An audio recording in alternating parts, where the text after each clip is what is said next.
For 5 decades, Maine's mobile home parks and manufactured housing builders and sellers were governed by a licensing board under the Office of Professional and Occupational Regulation. But that just changed after the legislature moved the Manufactured Housing Board's staff to a newer department and dissolved its board. Caitlin Andrews, a reporter with the Maine-Monitor, is here to talk about what's next. Thanks for joining us. Glad to be here, Katie. So, to kick things off, what did the former board handle, and who's going to be handling those issues now? Yeah, so the Manufactured Housing Board dealt with licensing for manufactured and modular home builders and sellers, as well as mobile home park owners. It was a 9-person board with 4 staffers, including 2 inspectors.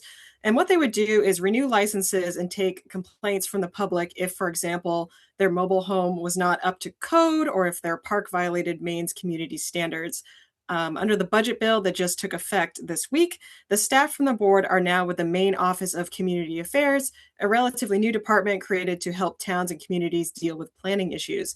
They, along with 2 new positions in the office, are still going to deal with licensing and inspections and complaints, except they will do so through an administrative process instead of an adjudicatory process. So, why would the state change how it oversees mobile homes?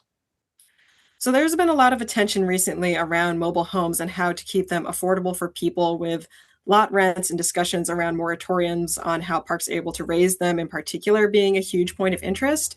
The governor's policy office had a working group last year looking at this issue broadly. And during that working group process, residents who were part of the board said that the Manufactured Housing Board was unresponsive to their complaints, and they often got what they called circular referrals from different departments as to who to actually talk to if they had complaints about park management or something that was going on there. So they often complained that they would get bounced around, essentially. A report from that working group recommended that the structure of how parks are overseen overall be revised. And the Maine Office of Community Affairs came up because its whole mission is around connecting people with the right resources, and it's already doing work like that around issues like code enforcement, standards, and training.